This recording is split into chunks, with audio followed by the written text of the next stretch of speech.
সরকারি উপদেষ্টা জনাব মাহফুজ আলমের একটা ফেসবুক স্ট্যাটাস নিয়ে রীতিমতো তোলপাড় চড়ছে ফেসবুকে। আমি এখনো কোনো ন্যাশনাল মিডিয়াতে বা মেইনস্ট্রিম মিডিয়াতে আলোচনা দেখিনি, তবে আমরা নিশ্চিত থাকতে পারি এটা নিয়ে ভারতের মিডিয়া খুব অল্প সময়ের মধ্যেই তীব্রভাবে হামলে পড়বে। বলতে গেলে এই ধরনের একটা অস্ত্র সম্ভবত তুলেই দেওয়া হয়েছে। মাহফুজ ঠিক কি ক্যাপাসিটিতে এখন আছেন আমরা জানি না। উনি প্রধান উপদেষ্টার বিশেষ সহকারী ছিলেন এবং ধারণা করা হতো যে উনি তার মূলত রাজনৈতিক উপদেষ্টার মতো কাজ করতেন। এখন তিনি উপদেষ্টা, তাকে যেহেতু কোনো ক্যাবিনেট দেওয়া হয়নি এখনো, আমরা ধরে নিতে পারি তিনি একই জায়গায় আছেন এবং একই দায়িত্বে আছেন, কিন্তু আরও বেশি সক্ষমতা নিয়ে। উপদেষ্টা মানে মন্ত্রীর পদমর্যাদা। তিনি যে স্ট্যাটাসটা দিয়েছেন বিজয় দিবস উপলক্ষে, মানে নানা রকম বিতর্ক উস্কে দেওয়ার মতো ব্যাপার। কি বিতর্ক আসতে পারে, কি বিতর্ক আমরা করছি, এটার পটেনশিয়াল ইম্প্যাক্ট কি হতে পারে, এই আলোচনাগুলো একটু করতে চাই। উনি কি বলেছেন বা লিখেছেন সেই স্ট্যাটাসে, আমি একটু পুরোটা পড়ি, এটি একটু রেকর্ড থাকা দরকার আছে। হেডলাইন হচ্ছে, বিজয় এসেছে তবে সামগ্রিক নয়, মুক্তি এখনো বহু দূরে। হিমালয় থেকে বঙ্গোপসাগর পর্যন্ত এই অঞ্চলের সভ্যতা সংস্কৃতির যে গড়ন, তা আদতে উত্তর ভারতের চাইতে আলাদা। মুসলিম হিন্দু নির্বিশেষে সে সভ্যতা ও সংস্কৃতির পূর্ণ বিকাশ ও হিমালয় থেকে বঙ্গোপসাগর পর্যন্ত জনপদ পুনরুদ্ধার ব্যতীত পোকায় খাওয়া পূর্ব পাকিস্তান হয়ে বাংলাদেশ দিয়ে আমরা মুক্তিকে ছুঁতে পারবো না। মানুষের মুক্তির প্রশ্নের সাথে সভ্যতা ও সংস্কৃতির মুক্তির প্রশ্ন সম্পর্কিত। ভারত একটা ঘেরাও এবং গেটো কর্মসূচি নিয়েছে। 47-এ হিন্দু মৌলবাদী ও কুলিনদের অখণ্ড বাংলা বিরোধিতা থেকে এ পোকায় খাওয়া খণ্ড বাংলাদেশের জন্ম। ওই দেশকে রাষ্ট্র হিসেবে পত্তন করতে হয়েছে পাকিস্তানি হায়নাদের বিরুদ্ধে একটি জনযুদ্ধের মাধ্যমে। আবার এই রাষ্ট্রের জন্মদাগ তথা ভারত নির্ভরতা, ভারতের আধিপত্য মুক্ত রাখতে 75 আমরা খেয়াল করি আর 24 ঘটাতে হয়েছে। দুই ঘটনার ব্যবধান 50 বছর, কিন্তু আদতে কিছুই পরিবর্তন হয়নি। আমরা ভূগোল বন্দোবস্তে আটকা পড়ে গিয়েছি। তাই আমরা বলছি নতুন ভূগোল বন্দোবস্ত লাগবে। একটা খণ্ডিত ভূমি, একটা জন্মদাগ নেওয়া রাষ্ট্র দিয়ে হয় না, সাংস্কৃতিক হেজিমনি লাগে। নইলে 71 আর 24-এর বয়ানো স্লোগান কেবল মিছে চিৎকার হয়ে পড়ে রইবে। 71-এর পরে 75 আর 24 দিবার সুযোগ আসার পর আমরা 72-এর মুজিববাদী বন্দোবস্তকে পুরোপুরি নস্যাৎ করতে পারি না। আমরা চেষ্টা করতেই পারি, বারবার প্রাণ দিতে পারি, কিন্তু এই খণ্ডিত ঘেরাওকৃত গেটো বাংলা নিয়ে আমরা সত্যিকার বিজয়, স্বাধীনতা কিংবা মুক্তি অর্জন করতে পারবো না। মনে রাখতে হবে, দক্ষিণ এশিয়ায় আশরাফ মুসলিমদের ভূমি পাকিস্তান, ব্রাহ্মণ্যবাদী হিন্দুদের ভূমি ভারত, আর হিন্দু মুসলিম দলিত নির্বিশেষে নিপীড়িত মজলুম মানুষের ভূমি বাংলাদেশ। তাই বাংলাদেশকে এ খাঁচা ছেড়ে বেরোতেই হবে। দক্ষিণ এশিয়া নয়, পুরো গ্লোবাল সাউথ বাংলাদেশের নেতৃত্ব অনুসরণ করবে। বাংলাদেশের প্রাণ আজ 24-এ শহীদদের কোরবানির ভেতর দিয়ে মুক্তি খুঁজছে। 24 কেবল শুরু, শেষ বিন্দু নয়। অভ্যুত্থানের নেতৃত্ব জানেন তাদের লড়াই অসমাপ্ত। এই লড়াই শেষ করতে তারা এখনো জীবন দিতে প্রস্তুত, যাবেও হয়তো তাদের জীবন। তবু আমাদের শাহাদাতের উপরে দাঁড়িয়ে চূড়ান্ত বিজয় ও মুক্তি ত্বরান্বিত হোক। বিশেষ দ্রষ্টব্য এই ছবিটা ভাসানী আবুল হাশিম, যোগেন মণ্ডল, সোহরাওয়ার্দী সহ সব জাতীয় নেতাই পাকিস্তান আন্দোলনে বিতরণ করেছেন। তাজউদ্দিন ও শেখ মুজিবুর রহমানও তাদের অন্তর্ভুক্ত ছিলেন। বাংলাদেশ শুরুর বিন্দু, অন্তবিন্দু নয়।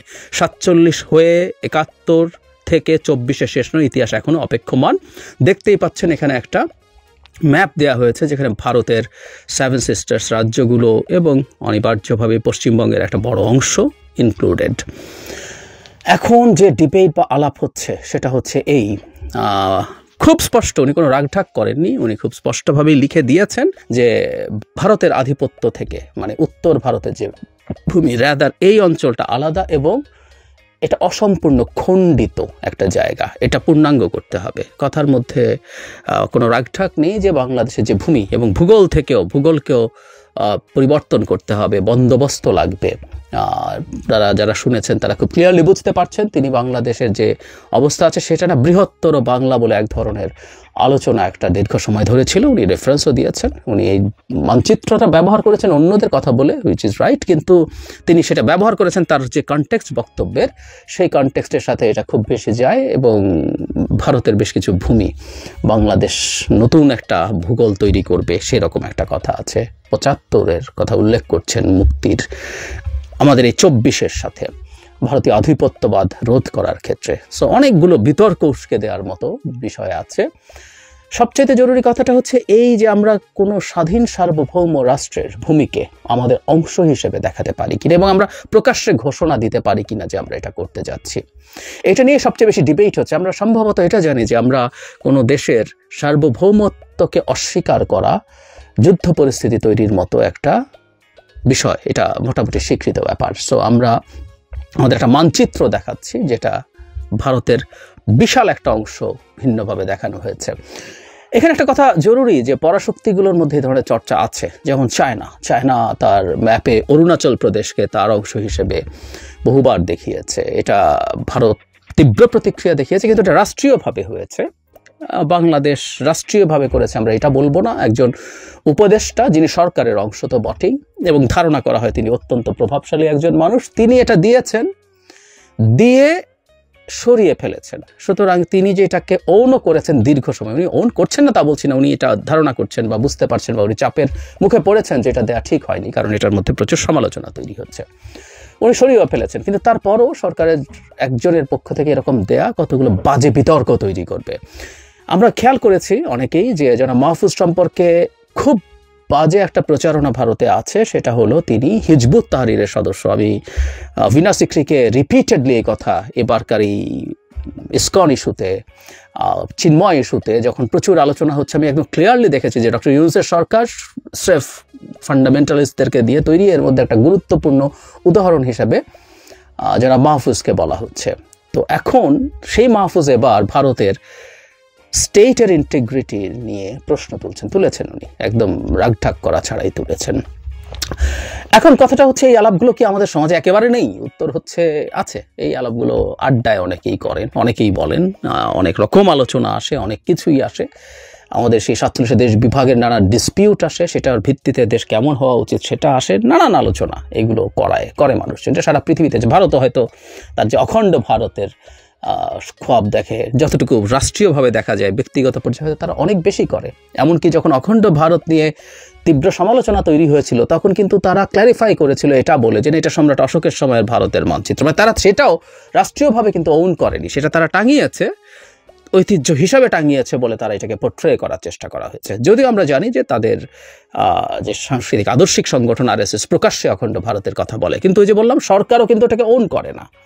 ফলে এই জিনিসটা আমাদের একটু খেয়াল রাখা দরকার, যে কেউ কেউ বলছেন আবার যে ওর অখণ্ড ভারতের পাল্টা এই ধরনের একটা আলাপও ঠিক আছে। আমরা ভারতের এই ধরনের আচরণের, অখণ্ড ভারতের প্রতিবাদ করবো। আমি নিজে বেশ কয়েকটা ভিডিও বানিয়েছি, এবং যেখানেই প্রসঙ্গ আসে আমি অখণ্ড ভারতের বিরুদ্ধে কথা বলি, সেই প্রতিবাদ আমাদের করে যেতে হবে। কিন্তু আমরা আসলে রিয়াকশানগুলো কীভাবে করব এবং কোন পর্যায় থেকে করব? আমাদের নিশ্চয়ই মনে আছে যে এই সরকার ক্ষমতায় আসার পর থেকে আমাদের ভারতের বিরুদ্ধে আমাদের আবেগ বাঁধ ভাঙা হয়েছে, কারণ আমরা ভারতের বিরুদ্ধে বিজয় অর্জন করেছি, এটা একেবারেই সত্য কথা। আমরা 24-এ কেন আবার স্বাধীনতার মতো মনে হয়েছে, কারণ আমরা আসলে উপনিবেশে পরিণত হয়েছিলাম ভারতের। স্পষ্টভাবেই আমরা ভারতের উপনিবেশ ছিলাম। শুধু ভারতের না, একটু যোগ করে রাখা ভালো, আমাদের দেশের যারা আওয়ামী লুটেরা তাদেরও উপনিবেশ ছিল, কারণ এই রাষ্ট্রে সে বসবাস করতে চায় না, সে এখানকার সম্পদ নিয়ে কলোনাইজারদের মতো এগুলো সব অন্য দেশে নিয়ে চলে গেছে। সো এই উপনিবেশ থেকে আমাদের মুক্তি হয়েছে বলে আমরা বাঁধ ভাঙা উল্লাস করেছি, ভারতের বিরুদ্ধে নানা রকম রেটরিক ব্যবহার করেছি, এবং আমরা কেউ কেউ ভারতকে হুমকি দিয়েছি যে তার যে শিলিগুড়ি করিডোর, তার যে স্ট্র্যাটেজিক চোক পয়েন্ট আছে, 7 সিস্টার্স, উত্তর পূর্বের রাজ্যগুলোর সাথে মেইন ভারতের যোগাযোগ, সেটার উপরে ভিত্তি করে যখনই হয়েছে আমরা সেটাকে ধরে হুমকি দিয়েছি, আমরা কিন্তু ওটাকে ঝামেলা করে ফেলবো, ওটা করে তোমার 7 সিস্টার্স আলাদা করে দেবো। এরকম নানান আলাপ আলোচনা আমরা স্টুডেন্টরা রেটারিক্যালি করেছে, স্লোগান দিয়েছে, বন্যায় যদি মানুষ মরে চিকেন নেক, মানে 7 সিস্টার্স থাকবে না রে, চিকেন নেক চেপে ধরবো, এইসব কথাবার্তা বলা হয়েছে। আমি তখনও এগুলো নিয়ে বলেছি যে এগুলো রেটারিক্যালিও না বলা ভালো, উচিত না এগুলো বলা, কারণ আমরা কখনোই ভারতের ইনসিকিউরিটি তৈরি করব কোনোভাবেই বাংলাদেশের দিক থেকে হবে ওই তার মানে তার ভূ রাজনৈতিক যে ইন্টিগ্রিটি আছে, একটা স্টেটের যে ইন্টিগ্রিটি আছে, সেটাই ন্যূনতম ঝুঁকি হবে, এরকম কোনো আলাপও করা উচিত না। কিন্তু এটা হয়েছে, কিন্তু সেটা এক জায়গা যে ছাত্ররা, ইয়াং ছাত্ররা করছে, আর রাষ্ট্রের গুরুত্বপূর্ণ জায়গায় বসে আলোচনা করছে। আমরা আবারও ভারতকে একটা বাজে ধরনের অস্ত্র তুলে দিলাম, এবং এই ম্যাচিউরিটিগুলো মানে আমরা অনেকবার বলেছি আসলে বাংলাদেশ চালানো ইজ নট ইজি, এবং এই পপুলিস্ট অ্যাটিটিউডটাও খুব বাজে হয়েছে। পপুলিস্ট অ্যাটিটিউড এই ভদ্রলোকের মধ্যে বিভিন্ন সময় আমরা দেখেছি, এবং উনি অনেক সময় এমন সব মন্তব্য চেয়ারে বসে করেছেন। আমি আগে ওনার একটা স্ট্যাটাস নিয়ে কথা বলেছিলাম, যেখানে তিনি যারা পুরনো এবং যারা নতুন তাদের মধ্যে রক্তাক্ত সংঘাতের হুমকি দিচ্ছিলেন বসে। উনি একটা অবস্থান কিন্তু নিয়ে সেই কাজটা করেছেন, একটা উপদেষ্টা সেটা করতে পারেন কিনা সেই আলাপও তখন আমরা করেছি, কিন্তু উনি কাজগুলো ক্রমাগত করছেন। মানে ওনার মধ্যে মানে পপুলিজম ইজ নট ব্যাড, কিন্তু এটা একটা মানে মানে পলিটিক্যাল গভর্নমেন্ট না, এই সরকার একটা ইন্টারিম গভর্নমেন্ট, এবং সেই সরকারটা এমনিতেই নানামুখী চাপের মধ্যে পড়েছে, বিশেষ করে ভারতের দিক থেকে। সেখানে বসে তিনি এইরকম একটা কাজ করলেন, এটা অত্যন্ত অবিবেচনাপ্রসূত কাজ হয়েছে, অত্যন্ত অবিবেচনাপ্রসূত কাজ হয়েছে। সরকার এই ভদ্রলোকের ব্যাপারে আমার মনে হয় একটু বিবেচনা করা দরকার, তিনি যেন এই ধরনের পরিস্থিতি সৃষ্টি না করেন। নানা রকম সমালোচনা তো তাকে নিয়ে আসলে হয়েছেই।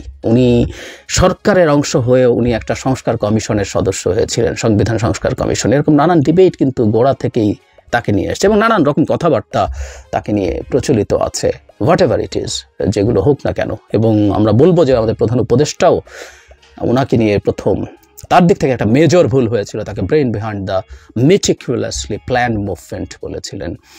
এগুলো সবই ভুল ছিল, এবং আমি জানি না এখনও তার মধ্যে সেই অ্যাটিটিউড রয়ে গেছে কিনা যে উনি মনে করেন ই ক্যান সে এনিথিং।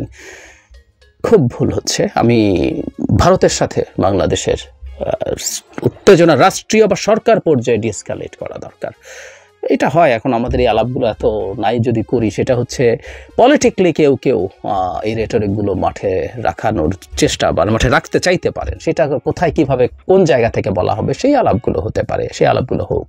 আমি এটাও ব্যক্তিগতভাবে মনে করি ভারতের সাথে আমরা শক্তভাবে দাঁড়াবো, এবং ভারতের আমাদেরকে যাতে তারা কগনিজেন্সে নেয় সেই ব্যবস্থা করতে হবে, কিন্তু সেটা তার ভূপ্রাকৃতিক যে ইন্টিগ্রিটি আছে সেটাকে নষ্ট করব আমরা, সেটা নষ্ট করার ঝুঁকি তৈরি করব, এরকম কোনো ন্যারেটিভ আমি ব্যক্তিগতভাবে মনে করি অত্যন্ত ভুল হবে। এটা ডিজাস্ট্রাস হবে, এটা ভারতকে আরও অস্ত্র তুলে দেবে। শেখ হাসিনার অবর্তমানে বাংলাদেশ জঙ্গিদের আশ্রয়ে পরিণত হয়েছে, জঙ্গিরা ক্ষমতায় আছে, এবং তারা ভারতের রাজনৈতিক ইন্টিগ্রিটি, যেটা একটা রাষ্ট্র হিসাবে ভারতের যে ইন্টিগ্রিটি, সেটাকে ভেঙে ফেলতে চাইছে, ভারতের ভূমি নিয়ে নতুন দেশ গড়তে চাইছে, সে জিওগ্রাফি ভূগোল পাল্টে দিতে চাইছে। এসব অভিযোগ তৈরি করার দুর্দান্ত গ্রাউন্ড তৈরি করে দেওয়া হলো। সেই জন্য আমরা প্রায় বলি যে আমরা ভারতের বিরুদ্ধেও, মানে এখন সমস্যা হচ্ছে খুব র্যাডিক্যালাইজেশনের যুগ হয়েছে, যারা খুব র্যাডিক্যাল কথা বলছেন, ভারতকে শেষ করে ফেলবো, ওই করে ফেলবো, তিনি দেশপ্রেমিক এবং সত্যিকার অর্থে ভারত আমরা রাষ্ট্র হিসেবে, আমরা বারবার বলছি সরকারের বিরোধিতা করবেন যারা একটু প্র্যাগম্যাটিক, একটু প্র্যাকটিক্যাল চিন্তা করেন যে ভারতের সাথে আমার তীব্র সংঘাত এবং স্বার্থের সংঘাত আছে, সেটা সমাধানও হতে হবে, কিন্তু ভারতের সাথে আমাদের এক্সপেকটেশন হচ্ছে কোনো যুদ্ধংদেহী পরিস্থিতি না, যুদ্ধের পরিস্থিতি না, একটা ওয়ার্কিং রিলেশনশিপ নিদেন পক্ষে যাতে প্রতিষ্ঠিত হয়, সেটার পক্ষেও যারা করবেন তারাও সফট ভারতীয় দালাল বা ডিফারেন্ট লেয়ারের ভারতীয় দালাল, এসব ট্যাগিং হচ্ছে। এটাও একটা খুব ভয়ঙ্কর লক্ষণ। আমাদের আসলে সেন্সিবল আচরণ করা উচিত from all the parts. Bharat নিয়ে বাংলাদেশের মাটিতে নিশ্চিতভাবেই যৌক্তিক কারণে রিপিট ক্ষোভ আছে, ঘৃণাও আছে, ভারত ঘৃণা তৈরি করেছে তার নিজের কাজে, কিন্তু সেটাকে উস্কে দিয়ে কতটুকু পপুলিস্ট আমি হব, বা পপুলিজম করতে করতে আমি ডেমাগগেরি করি কিনা। পপুলিস্টও এক শব্দের, আর ডেমাগগেরিও আরেক ব্যাপার। যারা মাহফুজ ডেমাগগের মতো আচরণ করেছেন, এটা পপুলিস্ট আচরণ, এটা সীমা পার হয়ে অনেক দূর চলে গেছেন। সো আমাদের এই জায়গায় একটা পরিস্থিতি ঠিক করা দরকার। এইটাই আমরা কতটুকু করব, কিভাবে করব, কোন জায়গা থেকে করব।